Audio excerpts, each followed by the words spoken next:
I'd like to do a short introduction for Doug Jolley here. He's had a lot of experience in railroads one-to-one. He started his first railroad work in 1973 at the age of 19 on a tourist line in Utah, the Wasatch Mountain Railway. He worked in the mechanical department, helping out in the engine house. He got a chance to do a little bit of firing there and on their steam locomotives, most notably Shea number 4. Following a brief career there, he was hired on in Durango, Colorado in 1978 by the D&RGW as a night engine watchman.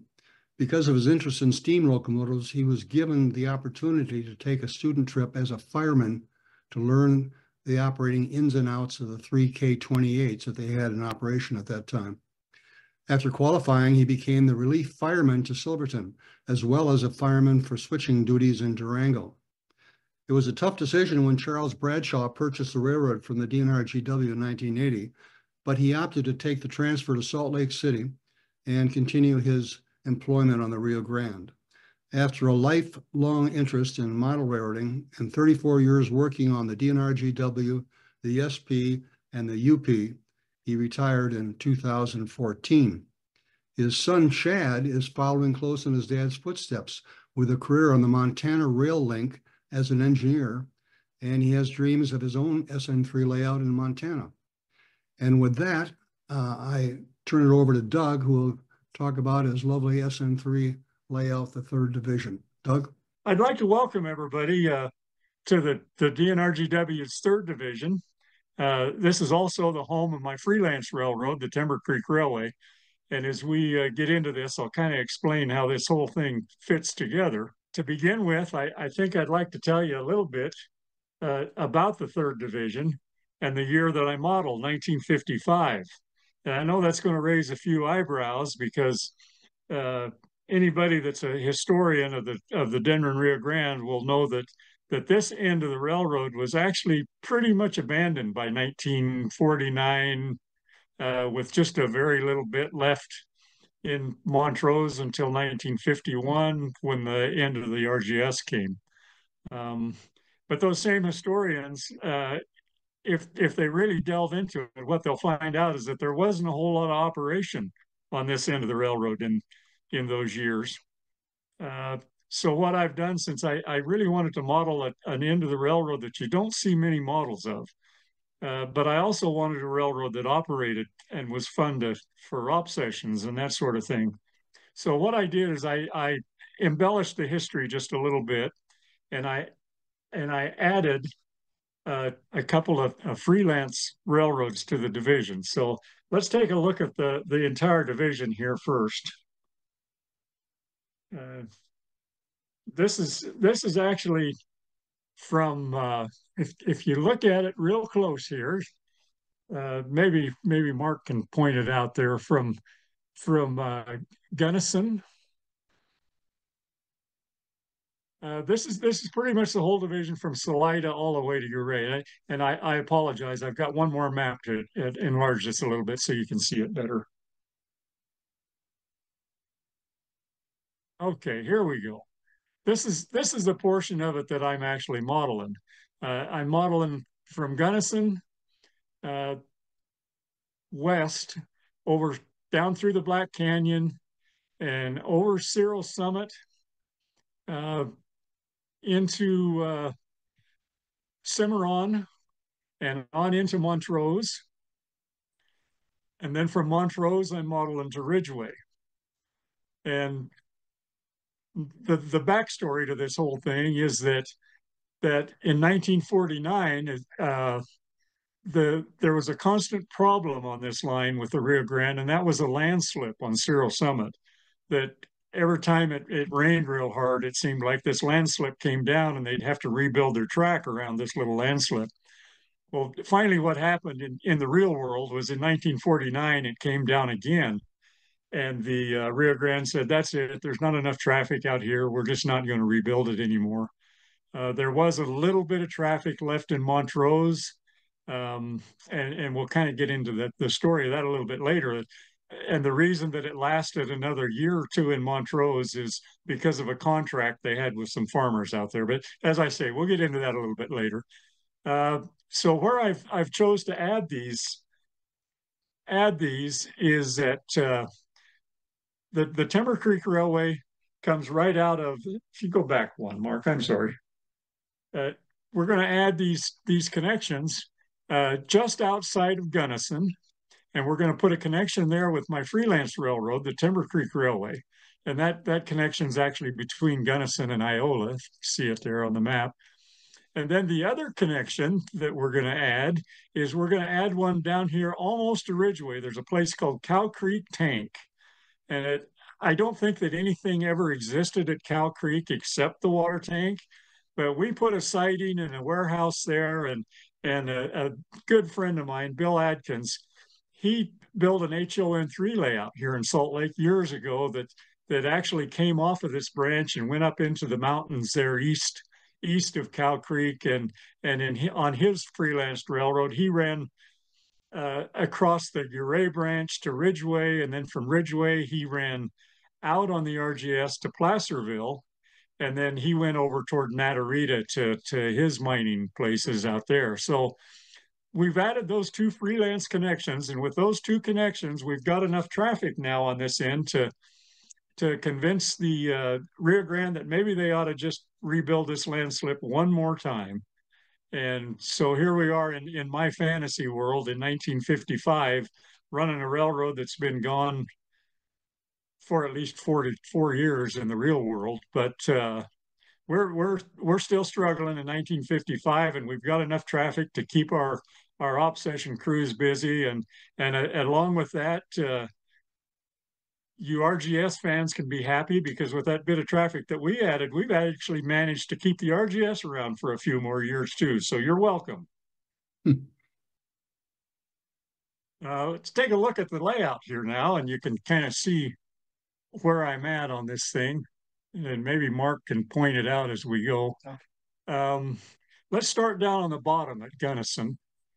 And that's where a lot of our trains come out of Gunnison. And if you can see, they kind of run around the right end of the railroad there and then move out onto the peninsula. As they get down toward the end, the first thing that I'm sorry, I'll back up here. The first thing you're going to run here is the connection with the Timber Creek Railway at Gothic there on the right side.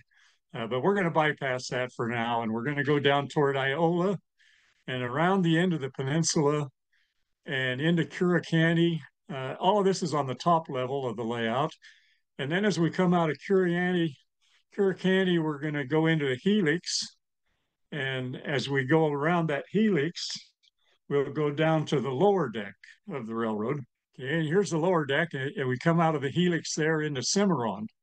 And the grade here in Cimarron on the layout, I intentionally made the grade, of course, from Cimarron to Cyril 4% because as you can see on the layout here, there's not a whole lot of places to switch or much operation out on that peninsula on the lower level. So we decided that the real operation here was going to be either adding helpers to trains or doubling the hill to get up Cyril. So typically in the op sessions, we assign a helper here at Cimarron, and we actually push trains both directions out of Cimarron, both up to Cyril and up the helix to Curricani. As we go around the summit there at Cyril, we come down the other side to a little place called Fairview. Fairview is an interesting story, and it's also the reason that the Rio Grande actually maintained a presence in Montrose for a year or two after the landslip came down. And the reason for that was that the farmers at Fairview had a contract with the Denver and Rio Grande Western to haul their produce from this siding that was only 6 or 7 miles outside of Montrose into Montrose, where they were transloaded into standard gauge cars. And the farmers were not about to let the railroad out of that contract. So what the railroad did is the railroad actually transferred a couple of the 40-foot narrow gauge reefers. And for a year and a half or 2 years, I'm not real certain how long it really went on. They actually loaded produce in these cars at Fairview, and they run these two cars the 6 or 7 miles into Montrose, and then transloaded them into standard gauge cars, where they went on out onto the standard gauge system and to the markets. Now, just to look one more little place here on the layout, if you look straight, let's see, on the right side where the helix is at, there's actually a line that goes around the helix there. You go through your A Okay. junction and into a little chapita. At Chapita, there was a sawmill. We go around the helix there, still staying on this lower deck, and get into Cow Creek. And this is where I've added the freelance railroad of my friend Bill's, and we actually pick up cars here at Cow Creek and run them to Ridgeway, and then the RGS runs them out to Placerville for us. So that's the one freelance railroad that just comes off of the Uray branch. It's not very long. Now, if we go back to the upper deck, this is actually the very top of the hill at Gothic. This is an area that's still under construction. I think for now I'm going to bypass this one for just now. Okay, let's get to the layout criteria, and we'll talk more about the other freelance railroad when we get up to that end. The overall dimensions of the layout is 43 by 18 feet. It's a double deck railroad in its entirety with Gunnison staging yard sandwiched on yet a third level. And that third level is actually between Montrose and this track diagram that I just showed you for Smelter Hill. Smelter Hill is actually the very top, highest point of the railroad. The railroad, of course, is all double deck construction in its entirety, with Gunnison being a hidden staging yard on yet a third level between the other two.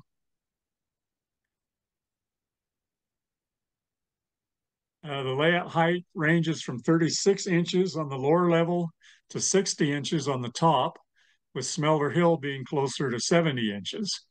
And what I've done at 70, since 70 inches really is pretty tall to even try to see, let alone operate. What I've done is Smelter Hill actually has a hallway on one side of it. So I've put some viewing windows into the hallway, and I've built a pull-out viewing platform that pulls out of the wall to facilitate operating and viewing this area. The two levels are joined by a 7-loop helix. My first choice would have been not to build a helix, to connect them with some long tangent grades or something, but the helix has actually worked out well, and what it's done is it's provided me actually some long runs between places on the layout. So it really has worked out well for me, and operation wise it seems to work just fine. The minimum radius has been held to 30 inches almost everywhere. The exception is the Cirro Summit Y, which comes in about 27, 28 inches. Surprisingly, with the easements that I've built into it, so far everything's gone around that okay. So I'm happy with that. But Cirro was a small Y to begin with. It was basically just used to turn consolidations. All of the exposed track has been hand laid with code 70 and 55 rails. The main line's all 70 and some of the sidings are 55. And all of the ties and the bridge timbers and stuff that I've used on the railroad, I love to saw wood, so I've bought some miniature table saws, and all of the ties and lumber's been cut in my shop. And if you're curious about how many switches I've built for this thing, yeah, I got tired of building them. No fast strat jigs. Most of these were built before those were in existence, but they were built on PC ties. How many? So far, there's like 104 narrow gauge switches and 23 dual gauge switches. So I'm tired of building switches. And the grade on the Western approach, as I mentioned in Cirro Summit, is 4%. The grade in the Helix is closer to 2.5. During op sessions, the usual practice is to sign a helper and Cimarron to push both directions. And control of the layout is by means of lens DC. And lens has actually worked out well. If I had any criticism of lens, it's that the learning curve on it seems to be kind of steep for me. Okay, so let's take a look at the third division. And one thing that's going to be different in this presentation that ones that I've done before is that that I didn't go all out to just pick all of the fancy, polished photographs that you'll see of the layout. I wanted to show instead the what I've actually done with the layout. And so you're going to see a lot of layout edges and a lot of undersides of layouts like in this photograph. And you're also going to see some areas that's under construction still. So not the typical photographs that I usually share. But let's start right here to Gunnison staging. And this is usually when the op session starts, this is usually where at least the first train and sometimes the second train comes out of here. So let's just kind of follow this stock extra out of Gunnison here a little bit. The first place it's going to come to here is Gothic. And Gothic actually exists in the real world, but all that's in this valley up there above Crested Butte is a weather station. So I've built a little bit more here than a weather station. But this is the connection with the Timber Creek Railway, and just as kind of a quick story about the Timber Creek. The Timber Creek came into business during the construction of the Rio Grande Railroad, and their purpose was to cut ties and bridge timbers and that sort of thing for the Rio Grande. Of course, after the construction, the business on the Timber Creek started to fade, and the majority of their equipment was sold off. Their line was in terrible shape. But just before they finally closed the books on the thing, um, silver and gold was discovered up at a little town above there called Poverty, which wasn't very far from where they were cutting timber. So the railroad got a new lease on life and was sent scrambling for equipment to operate the railroad. And so you'll see a variety of different equipment from a lot of different railroads on the Timber Creek Railway. But we'll get back to the Timber Creek later. Let's follow this stock train on around the corner here. Here it's passing the Y. And as you can see, the line to the smelter up above it is still under construction. Once it gets past the Y, this coal mine is actually just on the outskirts of Gothic. And we actually load, it's one of the favorite jobs of my operating crew is we actually load live coal here. And so far, in spite of the coal that you see around the tipple there, we haven't had any derailments or spilled any coal anywhere along the line. So that's been a lot of fun. There's another view of the stock train going just past it. A little bit farther down the line, we pass the place I call a schoolhouse crossing. My wife and I built this structure quite a few years ago, and we never could really find a place to fit it on the layout. But here, about a year and a half ago, we found this place and said, we kind of like the way it looks here, so we put it there and added a little bit around it and call it Schoolhouse Crossing. And then from Schoolhouse Crossing, we come into Iola, and as I said, you're going to see a lot of areas that's still under construction. And this one I probably would have had done right now, except when I put all of the plaster work in here, it just didn't really turn out the way that I wanted it to. What I was really looking for here was kind of the flat meadows like you seen between Sargent and Gunnison out there in the Tamichi Valley, where it was pretty flat cattle country with a trout stream just meandering through the whole thing. And this terrain is just not flat enough for that. So this is an area I'm going to take out and put back a little bit flatter, and we're going to put some fishing camps in here. And then going on out of Iola, we get to Curricani Canyon here. This is actually one portion of the layout that came from an old layout, and so it's got a little dips and sags in it coming around this end of the peninsula, but it saved me some work. I don't do a lot of rock casting because I don't like doing it, but it's nearing completion now, so I got a little work on the other end.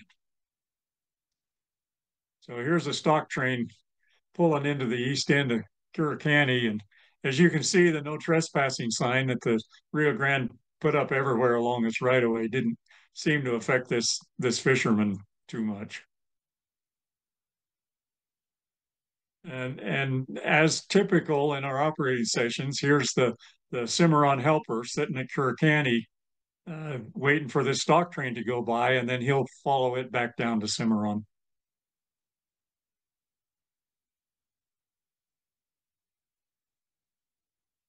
Back to the fisherman. He thinks he's sneaking through those bushes, but he's really not. We've seen him. And now here's the stock train. He's gone down around the helix and he's coming into Cimarron. As you can see here, there's still some work to do here on the east end of Cimarron, but we've got the west end kind of finished up the way we like. You can see the west end of Cimarron. This is where the helper is stationed most of the time. Here it's crossing the creek and headed up the east side of Cyril. Get a little farther out of Cimarron. And here's the helper has managed to get back down to Cimarron and is waiting for the next train. And meanwhile, 456 is still trying to get up the east side of Cyril. It's just about to the summit. Just getting really close now. Here it is, the Cyril summit. As you can see, this Y is pretty tight, but the prototype was really tight here too. And you can kind of see in this photograph that there's some timbers and posts and stuff in the middle of this Y. That's where the depot used to sit in Cimarron or in Cyril Summit. And it was torn down fairly early, but in our world, it wasn't really torn down. It was moved because we needed a depot at Cow Creek for the San Miguel and Southern. So this depot in my fantasy world got moved from here to Cow Creek, where we'll probably encounter it a little bit later. Here we are, just setting the retainers, getting ready to go down the west side of Cyril. Here we go, approaching the landslip. It's just ahead of the train. And here's the landslip. If you look above the engine just a little bit there, you can see where the side of the hill's kind of sloughed off. And I don't know exactly how many times this came down on them, but I know it was 2 or 3 anyway. Another view of the landslip. And here's the trestle right outside of Fairview. And this was the location that I mentioned where that was the end of the narrow gauge from 1949 till about 1951 or so. And this is where the farmers had the contract with the railroad to haul the produce in. So what we do is we've got 2 of these 40-foot reefers that just travel between here and Montrose. Here we are approaching the 550 crossing. If you go on that road there, you'll end up in Ridgeway. A little closer view. And here is the Y at Ouray Junction. Of course, everybody knows if you've got dual gauge trackage, you got to have a draw somewhere. And in this one, the draw is on the leg of the Y that you can't really see. There you can see it a little bit. You can see the draw starting on that side, and with Montrose in the background. Now we're coming into Montrose, and this is where most of the action happens on the railroad. The Montrose yardmaster is probably the busiest guy on the railroad. Here's a better view of the yard. He doesn't have a big yard to work with, and he's got a lot of trains to dispatch out of here. There's an overview of the whole thing. And believe it or not, this trackage is, I do have some track diagrams of Montrose that were made in these years. And this was basically all of the trackage that was in Montrose. And this was the shape of it. So It's a challenge for the yardmaster to get his work done on this in this small yard. Here's a stock train pulling in on the far end of the yard, just about to tie up. And a cowboy, I happened to catch it down at the stock pen. Okay, now let's go down the Ridgeway branch. First thing we come to right outside of Montrose here is the Y is just to the left side of this picture here is a place called Chipeta.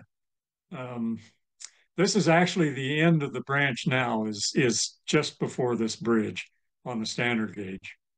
Um, this sawmill wasn't a big sawmill, but there was a little sawmill that existed here in Chipeta.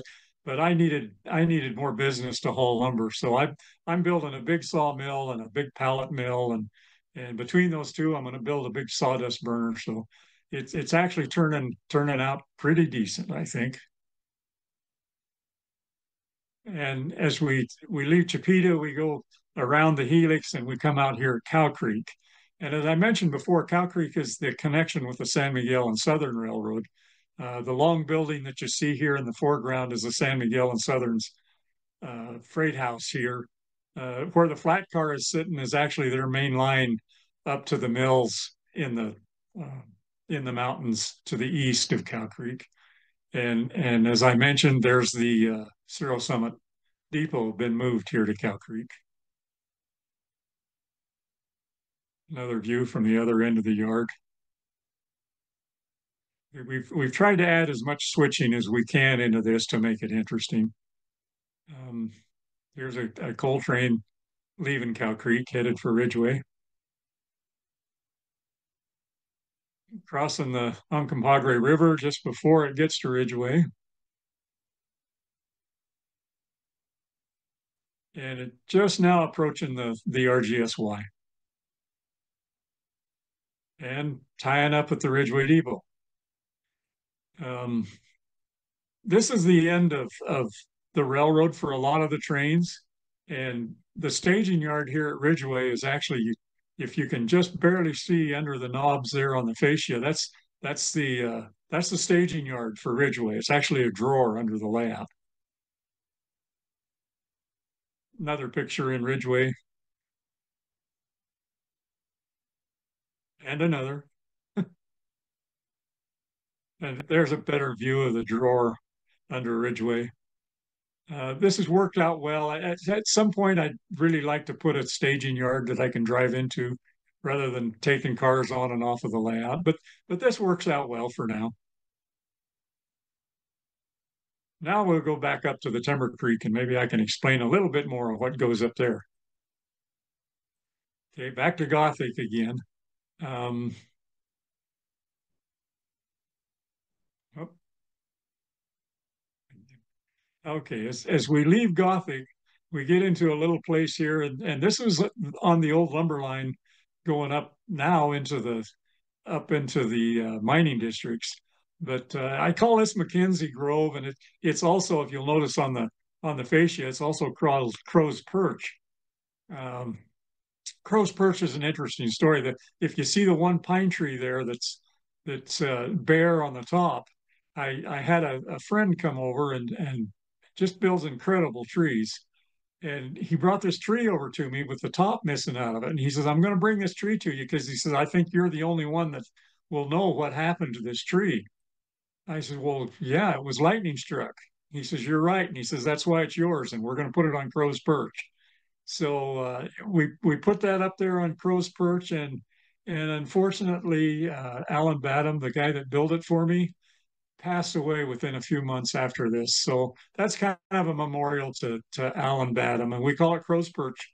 The tree grove in front of it, where they've been cutting trees, was actually on a little piece of foam. I was privileged one time to have John McKenzie come visit the layout, and when he came bearing gifts with some of his trees. So I just planted all of the trees that he had on that little piece of foam right there, and I call it Mackenzie Grove. Just past Mackenzie Grove, here's the Long Trestle across Crow's Valley. This was inspired by the Los Pinos trestle. I'm not going to lie. I always liked that trestle, and that's it. Uh, you might notice the backdrops here. I should mention at least I've got a good friend that I've known forever that for every layout that I've owned, he's offered to paint my backdrops for me. A guy by the name of Rob Spangler, and I have to mention his name because I just love his backdrops. So I'm going to have a shout out to him. And here is the other end of Crow's Valley, and I call this Lathrop tank because if any of you have read Gil Lathrop's book called Rio Grande Glory Days, um, one of the stories that he tells in there when he worked for the water service for the Rio Grande was that him and his friend Sport uh, used to engrave their names on the bottom of all of the water tanks. And they actually got in trouble for it from the railroad. But if you tip this tank just a little bit, you'll see that the one of the beams underneath of it is engraved Snap and Sport, which was their monikers. So that's why I call it Lathrop Tank. As you get up into the poverty mining district, here's the tipple that provides all of the ore for Smelter Hill. And we actually load live ore here and run 10-car coal train or ore trains rather from here down to Gothic, and then at Gothic they go up the other direction. They switch directions and go up to the smelter at Smelter Hill. Smelter Hill is the area that was still under construction. So let's go a little farther into poverty here.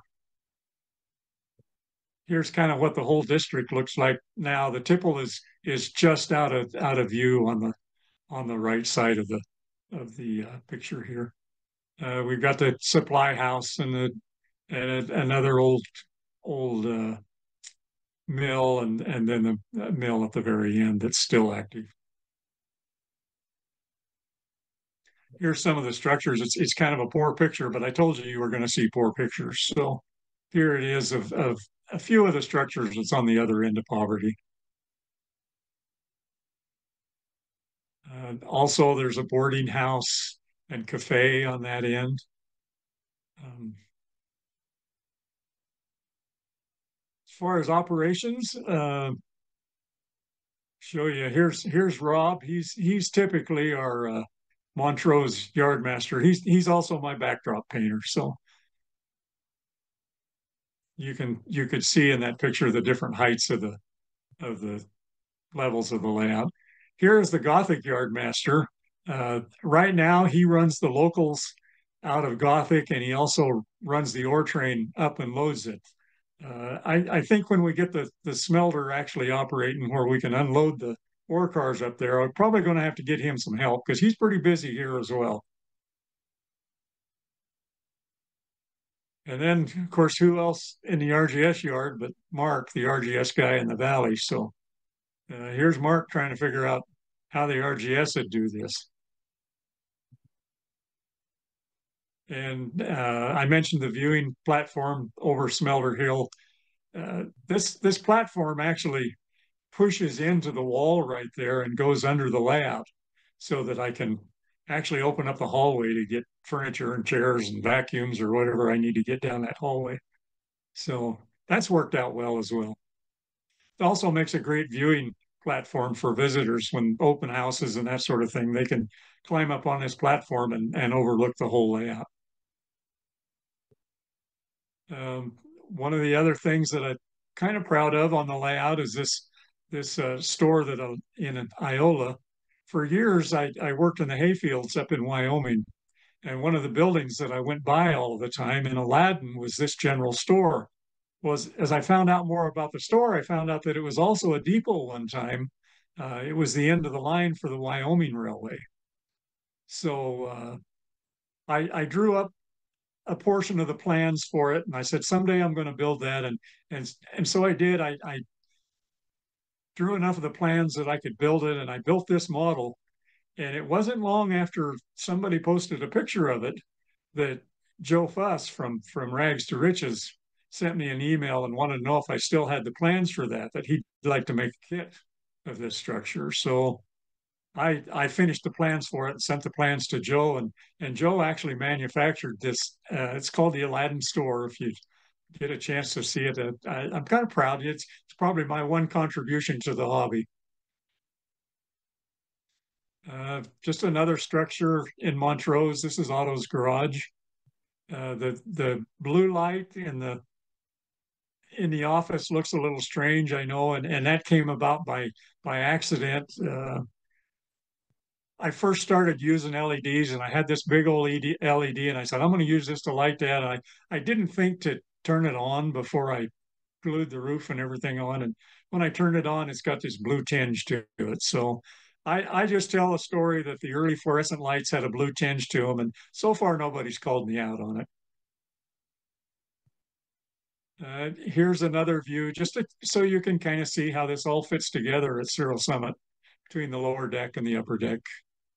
You can see the Ridgeway Branch and the Uncompahgre River in the background, and the Poverty Tipple on the far wall on the other side. Uh, Another random shot of a freight train coming out of Fairview, crossing the Fairview Trestle. Another shot of the Gunnison River and Curricani. This little building in Montrose shows up in a lot of photographs, and it shows it always shows as an abandoned building. And I did find a map from the early teens, and it was labeled as a produce warehouse in the early teens. So I made it look like an abandoned produce house, but who knows what it really was. That's about the end. Do you want to make a pitch at this time for the Salt Lake City Yes, symposium? yes, I would love to do that. We're actually going to host the SN3 symposium here on April 24th, 25th, and 26th of 2025.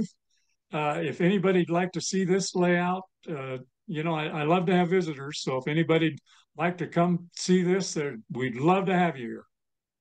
There's this one, and there's a couple of other really nice SN3 layouts here, and of course, we've got layouts all gauges, so it should be a lot of fun.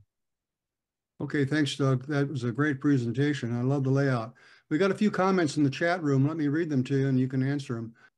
Wow. Keith Stamper to everyone. Let's see. Can you tell us about the figures? I agree. Did you paint them, and what brand are they? That fisherman is really very good. That fisherman was actually a German soldier that I found in the hobby shop. Just a little plastic German soldier, and he was carrying a rifle and an ammo can. And I thought, that could be a fishing pole and a tackle box pretty easily. So I took his helmet off and reshaped it into a fisherman's hat, and turned the ammo box into a tackle box, and threw away his rifle and gave him a fishing pole, and there he is. That's cool. So, Mark Lachey said, Doug, why did you model the Cimarron to Ridgeway section of D&RGW? Cimarron to Ridgeway, mostly I did that because I really loved the RGS, but as I got more into the narrow gauge, I found that so many people modeled the RGS and nobody modeled the third division.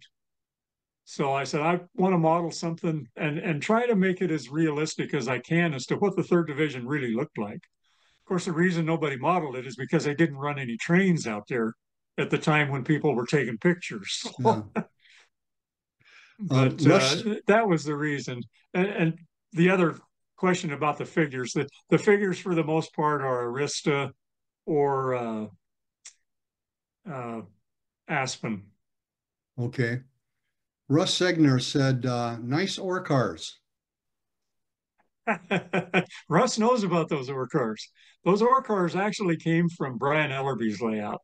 Um, I always loved those ore cars on Brian's layout, and was fortunate to be able to operate them a few times up there on his layout. And so when Brian passed away, I was fortunate to get a couple of them. And so I started searching, trying to figure out what parts Brian had used to build the ones that I got, trying to build them. And fortunately, like an angel out of the sky, Russ sends me a letter and he says, "Hey, Doug," he says, "I've got 3 boxes of styrene parts that came from Brian's house that he says, I think some of them are these Orcars. Would you like them?" So I've was able to with these boxes that Russ has sent me. I've been able to build 10 of them so far, and I'm still sorting styrene parts, but I think I've got parts. I just talked to Doug Junda. I found out that the ends are actually from the Koppel cars, the ON2 Koppel cars. And I Ah, talked to Doug Junda in Phoenix, and he said that he'd be happy to send me some of those. So fortunately, hopefully, I can build another set of 10 of them for the outstanding. yeah. So that's where they are. Those were actually just supposed to be temporary cars on Brian's layout. Those Mhm. weren't the ones that he wanted, but Huh. I just loved them. So they ended up here, and that's why they're still lettered Copper Belt and Yukon because you know, like I say, Yep. the story of my Timber Creek is they were scrambling for equipment anyway. So the equipment on the Timber Creek now is labeled for all sorts of different room. We've got CNS stuff and Yukon and Copper Belt stuff, whatever we can get our hands on to haul ore in. That worked well. Mike McCarville said, given that you have run op sessions on your layout, if you design the benchwork heights again, would you make any height changes? Um, I don't think so. I'm actually pretty happy with them. Like I say, the 70 inches at Smelter Hill wouldn't have worked if I wouldn't have been able to have that pull out platform. But other than that, uh, I don't think that I would have changed them. Um, I do run into a problem once in a while. A couple of my operators are a little on the short end. So what I found that I had to do with just the upper deck is I went through where the switch was and I put indicators, LED indicators on the fascia so that they can see which way the points are thrown. Got it. So Steve Hollenbeck tuned in late, so he missed the part where you're talking about the upper and lower deck levels. He wants to know what is the distance between the upper and the lower level? boy, that's something I never really measured. Um, But just give him the two heights. That would do the trick. yeah, the one of Let them him is do the subtraction. 36 to 60. So it's probably about 30 inches because one of them is 36 and the other one's 60. So 24 Oh, inches. And okay. I don't think that it's really it hasn't been a problem. You tend to, of course, everybody's choice is not to have double deck, but uh, for the amount of railroad I got out of it, I always wanted long distances between switching locations. So Mm. it provided that, and it seems when you're working in an area, you don't notice the other deck.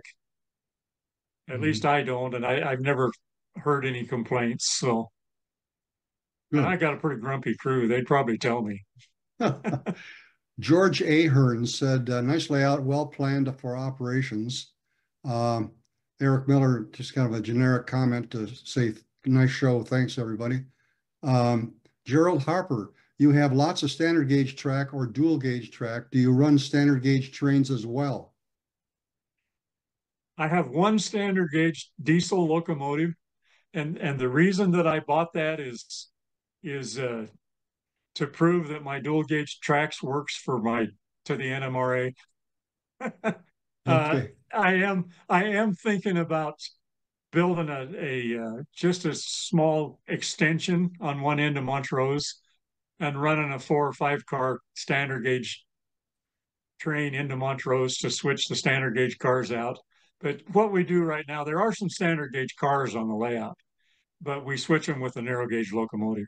They're usually in the way of where you need to put a narrow gauge car. So I built one of the old Rio Grande models uh, coupler cars, and they have to go get a coupler car to move the standard gauge cars to spot their narrow gauge cars in there, and then Got put the it. standard gauge cars back. That wraps up the questions, and we thank you very much for a wonderful tour of your layout and look forward to seeing you in Salt Lake City next year.